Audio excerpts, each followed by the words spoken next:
오늘 본문을 통해서 거룩한 멈춤이라는 제목으로 말씀의 은혜를 같이 나누겠습니다.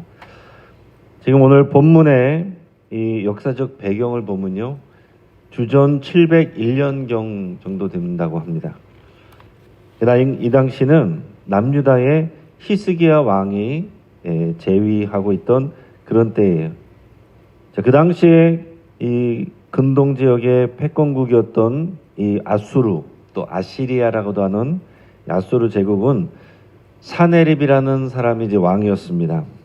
그 사네립 왕의 지휘 아래서 정복 전쟁을 벌이고 있었어요. 그 위로 올라가서 이미 기원전 722년에 약 20년 전 정도에 북이스라엘을 흔적도 없이 멸망시킨 아수르 제국입니다.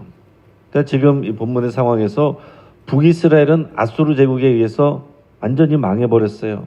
아수르 제국이 북이스라엘 사람들은 다 여기저기를 흩어버리고 거기 남아있는 사람들은 아수르 사람들을 데려다가 놓고서 다 이제 혼합 정책을 사용해서 그 민족의 정체성이 다 사라져버린 그런 상황입니다. 그러니까 남유다만 지금 남아있는 거예요. 근데 지금 이제 아수르의 이 군대가 남유다의 턱 밑까지도 밀고 들어오는 그런 상황입니다. 나라가 당장이라도 무너질 것 같고 또 그런 어려움 속에서 지독한 공포와 불안이 이 남유다의 수도 예루살렘과 그 백성들의 마음을 아주 불안하게 하는 그런 상황이 있습니다. 이런 급박하고 두려운 상황 속인데 남유다의 정치 지도자들은 하나님을 찾지 않았습니다. 여러분, 이스라엘 백성들은 원래 하나님과 언약을 맺은 언약 백성이고 하나님 나라 백성들이에요. 하나님이 다스립니다. 왕이 통치하지만은 왕들도 정치 지도자들도 하나님을 의지해야 돼. 그게 하나님과의 약속입니다. 그래야 하나님이 그들을 지켜주시고 인도해 주시는 거거든요. 근데 이 정치 지도자들이 하나님을 찾지 않고 눈에 보이는 다른 나라를 의지했다라고 그랬어요. 그게 바로 애굽입니다. 이집트. 그 애굽과의 군사동맹을 비밀리에 추진했습니다. 그래서 이사야 선지자의 눈을 피해서 밤중에 보물과 선물을 나귀와 낙타에 가득 실어서 그 남쪽에 있는 네게부 광야를 지나서 애굽으로 사신을 보냈습니다. 병거와 마병을 구해서 아수르를 물리치겠다. 이런 인간적인 외교 전략을 세우고 그런 약속을 받아갖고 왔어요. 여기에 대해서 하나님께서 지금 계속 말씀을 하시는 겁니다. 자, 그런데 우리가 이사야서를 읽다 보면, 우리가 계속 묵상하다 보면 의문이 듭니다. 하나님께서 왜 이렇게 비슷한 경고의 말씀을 지금 28장부터 31장까지 지속적으로 반복해서 선포하고 계시는가 하는 것입니다. 여러분, 설교를 준비하는 입장에서는 굉장히 곤혹스럽습니다. 같은 주제, 같은 배경, 같은 내용을 계속해서 하나님의 말씀하시니까 계속해서 반복해서 선포를 해야 돼요. 애굽을 의지하지 말라. 세상 동맹은 헛되다. 세상 의지하는 것은 의미 없다. 한순간에 무너진다. 하나님이 진정한 피난처다. 세상의 피난처를 의지하지 말라. 다 그런 말씀이 동일한 주제가 계속해서 반복되고 있습니다. 왜 그러실까요? 자, 하나는 인간이 그만큼 완악하고 영적으로 무지하기 때문에 그렇습니다. 한 번, 두 번, 세 번, 네 번 말씀하고 또 말씀해도 깨닫지를 못하고 듣지를 않아요. 그 마음을 닫고 있습니다. 귀를 닫고 있습니다. 그만큼 고집이 세다는 얘기예요. 이스라엘 백성의 특징 중에 하나가 고집이 세다는 것입니다. 목자와 양으로 비유를 하는데 양들도 특징 중에 하나가 고집이 세대요. 순하긴 한데 고집이 세다고 합니다. 또 이렇게 반복하실까 또 하나의 이유는 하나님이 애타는 마음으로 사랑하시고 인내하시기 때문에 그렇다는 것입니다. 경고했는데 말을 안 들어요. 그러면 사람 같으면 어떻겠습니까? 바로 그냥 심판을 하고 징계를 하고 버려버리고 끊어버리고, 이게 사람들의 생각이고 사람들의 모습인데 하나님께서 경고를 하시고 나서도 바로 또 반복하시고 바로 일하지 않고 또 반복하신다. 여러분, 인간적으로 보면 어떻습니까? 하나님의 모양이 빠지는 거 아니에요? 사람들이 볼 때 아유 뭐 맨날 하는 소리, 하나님이 뭐 말만 저렇게 하지, 선지자들이 저렇게 말만 하지, 하나님이 뭘 하셔, 이런 생각을 갖지 않겠습니까? 그런데도 불구하고 하나님께서 또 계속해서 반복하시고, 그 반복하면서도 그 일을 지금 계속해서 성취하지 않으시는 이유는 참아주시기 때문에 그렇다는 거예요. 하나님의 마음은 하나님의 백성이 돌아오기를 원하시는 것이기 때문에 징계하고 심판하는 것이 목적이 아니라, 하나님의 백성이 하나님께로 돌아와서 하나님을 의지하고 하나님께 부르짖고 하나님을 피난처 삼고 하나님과의 그 멀어지고 깨진 그 언약 가운데 다시 나와서 살아가기를 바라는 것이 하나님의 마음입니다.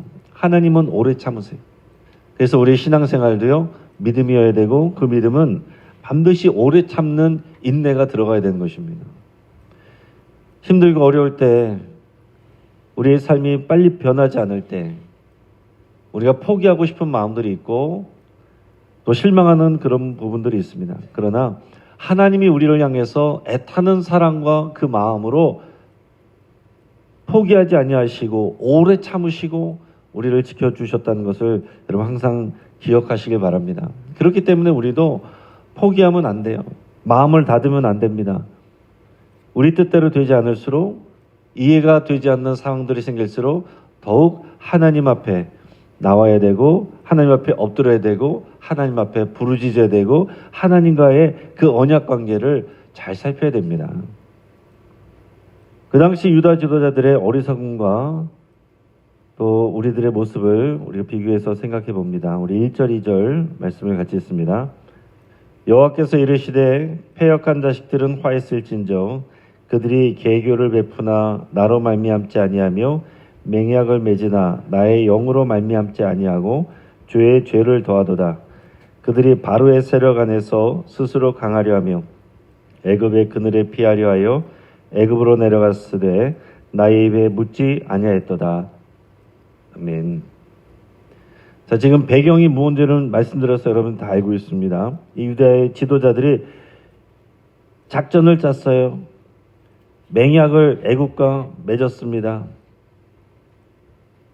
그 애굽의 바로 세력 안에서 스스로 강하려고 했습니다. 애굽의 그늘에 피하려고 했습니다. 근데 결정적으로 그럴 수도 있어요. 근데 결정적으로 뭘 잘못했습니까? 1절 2절에서 보면 그렇게 하는데 하나님으로 말미암지 않았다. 그 계획이 하나님으로 말미암지 않았다는 거예요. 하나님 앞에 묻지 않았기 때문에, 그건 하나님의 뜻이 아닌데 하나님의 뜻을 묻지 않고 하나님의 뜻이 아니라는 걸 또 알기 때문에 몰래 갔던 겁니다. 맹약을 맺었는데 나의 영으로 말미암지 않았다. 같은 표현입니다. 성경에서는요, 같은 내용을 반복을 할 때 반복하는 건 중요한 건데, 똑같은 말이 아니라 이제 단어를 바꿔서 말씀을 합니다. 나로 말미암지 않았다, 나의 영으로 말미암지 않았다. 결국 다 마찬가지입니다. 하나님께 의지하지 않았다. 이거를 또 정확하게 뭐라고 2절에서 표현했냐면, 너희들이 그렇게 애굽의 그늘에 피하려고 애굽으로 내려갔는데 나의 입에 묻지 아니하였다 그랬습니다. 나의 입에 묻지 아니하였다. 하나님이 뭐라고 말씀하시는지 묻지 아니하였다는 거예요. 하나님의 뜻을 묻지 않고 기도하지 않고 너네 마음대로 결정하고 정하고 그렇게 행동했다라는 것입니다. 이 모든 과정 속에서 하나님의 뜻이 없었다는 거예요. 기도가 없었습니다. 여러분, 우리는 어떻습니까? 삶의 위기를 만날 때가 있습니다. 경제적으로 어려울 때, 자녀의 문제를 겪을 때, 건강으로 우리가 어려워질 때 가장 먼저 무엇을 하냐 하는 것입니다. 기도의 자리에 무릎을 꿇기보다 내 머릿속의 계산기를 먼저 두드리는 경우들이 많이 있습니다. 세상의 인맥을 찾아다니고 통장 잔고를 확인하고 인터넷을 검색하고 세상의 전문가를 찾아서 달려갑니다. 내가 이렇게 저렇게 방법을 찾으면서 하나님을 의지하지 않는 경우가 많다는 거예요. 먼저 하나님 앞에 기도하고 의지하면서 그렇게 하는 거는 괜찮을 수 있어요. 근데 우리 마음 안에는 다른 것들을 의지하려는 마음이 크면 하나님은 그렇게 의지하지 않습니다. 내가 생각하고 내가 결정해 놓고서 하나님 앞에 기도할 때는 내가 이렇게 결정했으니 하나님 이것 빨리 이루어 달라. 이런 형식적인 기도를 드리는 경우가 많다라는 것입니다. 하나님께 진심으로 묻지 않는 것, 이게 바로 그리스도인들이 범하는 가장 무서운 자만이고 어리석음입니다. 내가 다 결정해 놓고 하나님은 이것 이루어 달라고, 이루어내지 못하면 하나님을 의심하고 하나님을 원망하는 이런 모습, 그러면서 나는 신앙생활 잘하고 있다 착각하는 모습, 이런 모습들이 우리 안에 얼마든지 있을 수 있다는 거예요. 자, 유다 백성들의 또 다른 어리석음은 뭐냐면 달콤한 거짓을 원하고 아픈 진리는 거부한다라는 것입니다. 10절 11절 우리 같이 읽겠습니다. 그들이 선견자들에게 이르기를 선견하지 말라. 선지자들에게 이르기를 우리에게 바른 것을 보이지 말라. 우리에게 부드러운 말을 하라. 거짓된 것을 보이라. 너희는 바른 길을 버리며 첩경에서 돌이키라. 이스라엘의 거룩하신 이를 우리 앞에서 떠나시게 하라 하는도다. 자, 이게 무슨 말이겠어요? 하나님의 말씀을 듣지 않는 것입니다. 우리에게 바른 말, 하나님의 말씀 그대로 전하지 말고 우리에게 듣기 좋은 말만 하라는 거예요. 부드러운 말을 하라. 거짓된 것을 보이라. 말로 그렇게 하지는 않는 거죠. 말로 하지는 그렇게 않는 거지만 그들의 마음과 그들의 하는 태도가 그렇다는 것입니다. 하나님의 선지자들, 선견자 같은 내용들입니다. 선지자는 미리 안다. 선견자는 미리 본다. 하나님께서 보여주신 것, 알게 하신 것 우리에게 알리지 말라는 거예요. 대부분 하나님께서 선지자들, 선교자들을 통해서 하시는 말씀들은 너희들이 지금 잘못 가고 있다, 돌이키라, 이런 말씀들이잖아요. 우리 계속 들어서 아는 것처럼 우리 말씀 부담스럽잖아요. 저도 이사야 말씀이나 이런 선지서 말씀들이 이제 다 이렇게 본문으로 매일 성경에 뜨면은 저도 일단 마음에 부담이 떠오릅니다. 또 계속해서 반복적으로 잘못하고 있다, 돌이켜라, 뭐 이런 말씀인데 우리가 좀 부담스럽지 않습니까? 전하는 사람도 부담스럽고 선지자들, 선견자들은 더 했죠. 막상 그 지도자들에게 가서, 백성들에게 가서 할 때에 선지자들은 그래서 늘 핍박을 받습니다. 인기가 없어요. 근데 그 가운데서 거짓 선지자들은 그들에게 듣기 좋은 말, 부드러운 말만 합니다. 힘이 나는 말. 사람들이 그런 사람들은 좋아하는 거죠. 거짓 선지자들은 좋아합니다. 하나님께서는 하나님의 백성의 지도자들, 하나님의 말씀을 제대로 전하지 않는 이런 거짓 선지자들, 그런 사람들의 책임을 항상 묻습니다. 근데 그렇게 되는 이유 중에 하나는 백성들이 그런 것들을 좋아한다는 거예요. 바른 말, 하나님의 말씀을 전하는 거는 듣기 싫으니까 귀를 닫고 나에게 부드러운 말을 하라. 하나님의 진리가 아니라 거짓을 전하라는 거죠. 얼마나 기가 막힌 요구입니까? 괜찮아, 다 잘 될 거야. 애굽이 도와줄 거야. 하나님이 함께 계시잖아. 맞는 말인 것 같지만은 하나님의 뜻이 아닌데 그것을 하나님의 말씀으로 포장해서 자기 스스로 속는 겁니다. 오늘날 이 시대도 마찬가지예요. 현대인들은요, 나를 불편하게 만드는 자리를 싫어합니다. 나의 죄를 지적하고 자기를 부인하라고 하는 십자가 메시지를 거부합니다.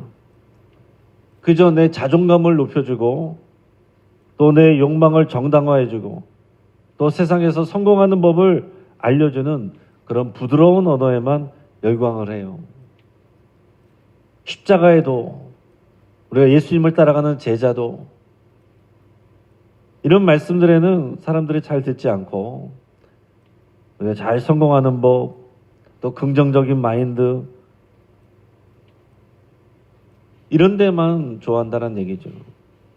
긍정적인 마인드가 나쁜 게 아니라 하나님의 말씀에 바탕하지 않고 그런 것만 좋아하는 것이 부드러운 말이 되고 거짓을 말해달라, 이런 것이 된다는 거예요. 성도들조차 설교 속에서 책망과 회개의 메시지가 선포되면 마음의 문을 닫아버리는 경우들이 있습니다. 그러나 하나님은 분명히 경고하셨어요. 진리를 거부하고 세워버린 안전망이란 것은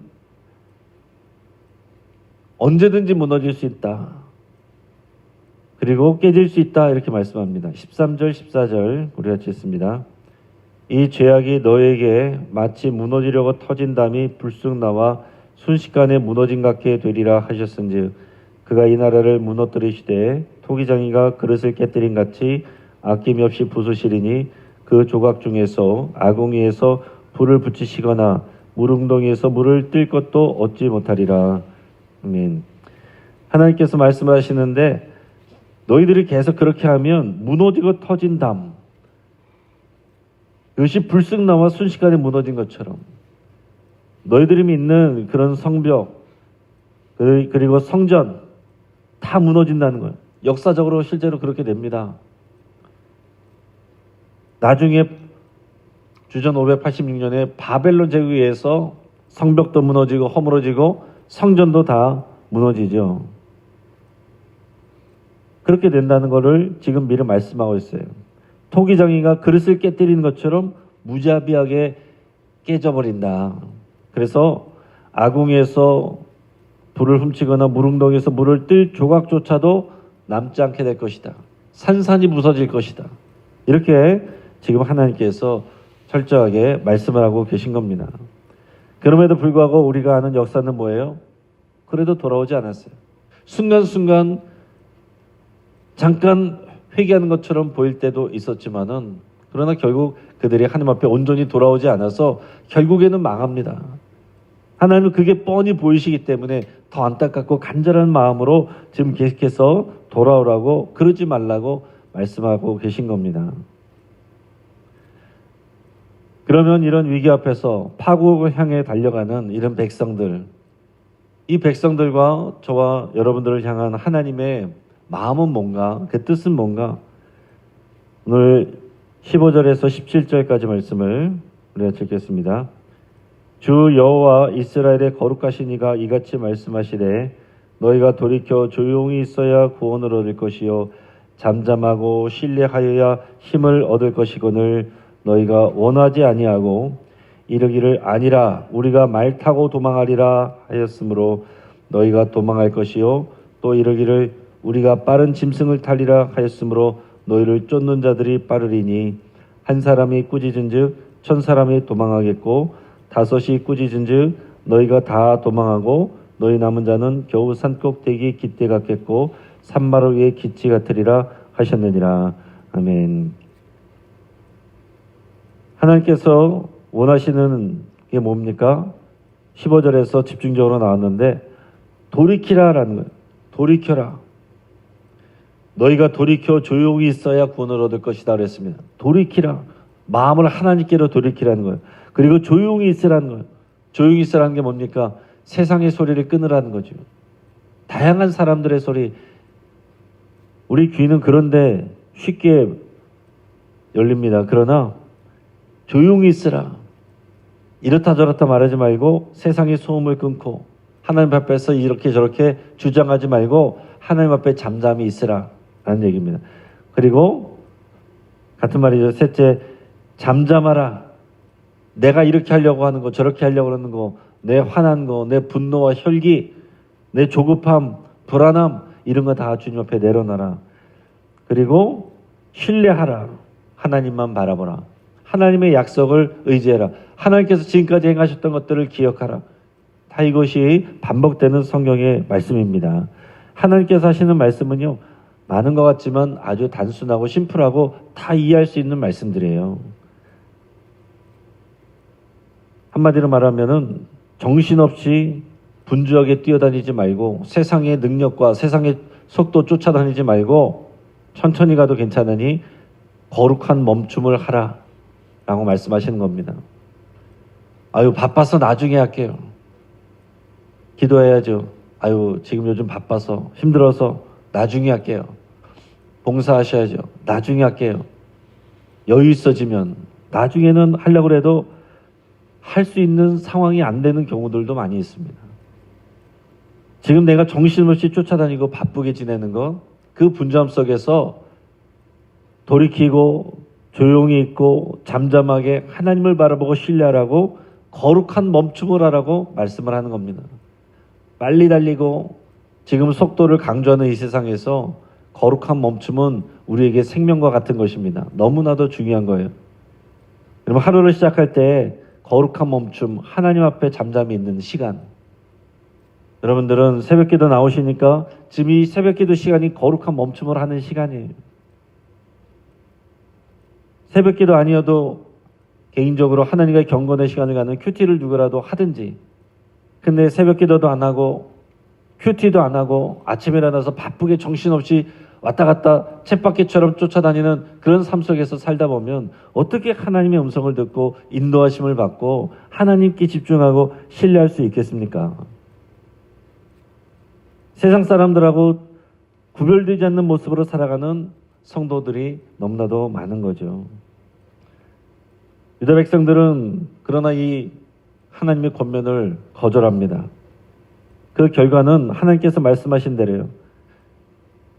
날쌘말을 타고 도망가면 된다 이렇게 말한다는 거예요. 그러나 추격자들이 너희를 추격해서 더 날쌔게 쫓아올 거다 말합니다. 한 사람이 어려워하면 1000명이 도망친다. 이거는 적들이 쳐들어왔을 때 모습이에요. 적들이 한 사람이 말하는데 1000명이 하나님의 백성들이 도망간다는 거예요. 근데 다 잡힌다는 거예요. 다 도망가고 망하고 결국에 남은 사람들은 산꼭대기에 깃대 갖고, 여러분 산꼭대기에 깃발 하나 다 꽂아 놓은 거, 그렇게 남은 자가 소수가 될 거라고 말씀을 하고 있는 겁니다. 오늘 말씀을 정리합니다. 우리는 항상 두 갈래 길에 서 있는 거예요. 하나는 불안함 속에서 하나님께 묻지 않고 애굽으로 달려가는 거, 세상의 능력과 속도를 의지하는 거, 나의 계획을 의지하는 거, 이것이고 다른 하나는 세상의 모든 소란함을 뒤로하고 거룩한 멈춤을 하여 주님 앞에 나오는 것입니다. 오늘 삶이 흔들리고 불안할 때마다 오늘 성경 말씀의 이 구절을 기억하시고 특별히 오늘 15절 말씀을 마음에 새기시기 바랍니다. 너희가 돌이켜 조용히 있어야 구원을 받을 것이요 잠잠하고 신뢰하여야 힘을 얻을 것이니라. 오늘 거룩한 멈춤이 우리를 살게 하는 것을 믿으시고 오늘 이 시간 주님의 말씀을 들으시고 새로운 힘을 얻으시기를 주의 이름으로 축복합니다. 같이 한번 기도하겠습니다. 오늘 말씀을 붙잡고 함께 기도할 때에 잠잠히 하나님의 임재 앞에 머무는 시간을 더욱 사랑하기로 여러분 결단할 수 있기 바랍니다. 이 새벽 기도에 여러분 이 시간을 사랑하시고 또 귀하게 여기시기 바랍니다. 또 흔들리지 마시고 지치지 마시고, 연초가 되면은 많은 분들이 새롭게 결단하지만은 또 점점 자리들이 비어갑니다. 자리들을 지키기가 어려워집니다. 그래도 그때마다 새롭게 결단하고 또 새롭게 시작해야 돼요. 이 거룩한 멈춤의 시간, 하나님께 집중하는 시간 언제나 확보하겠습니다. 우선순위로 두겠습니다. 여러분 결단하시고, 내 귀에 좋은 말씀만 골라 들었던 것이 있다면 여러분 회개하시고, 나의 마음을 아프게 하더라도 살아있는 진리의 말씀을 경청하기로 그렇게 여러분 결단하시기 바랍니다. 환우들을 위해서 기도해 주시고, 청년부와 어린이부 여름 행사 위해서 기도해 주시고, 우리 7월과 8월 우리 성도들의 믿음이 연약해지지 않도록 우리 휴가 기간이고 쉬어가는 기간인데 잘 충전될 수 있도록 위해서 기도해 주시고, 마지막으로 우리 최규철 올로 목사님과 어르신들을 위해서 함께 기도해 주시기 바랍니다. 주여 한 번으로 일값이면서 기도합니다. 주여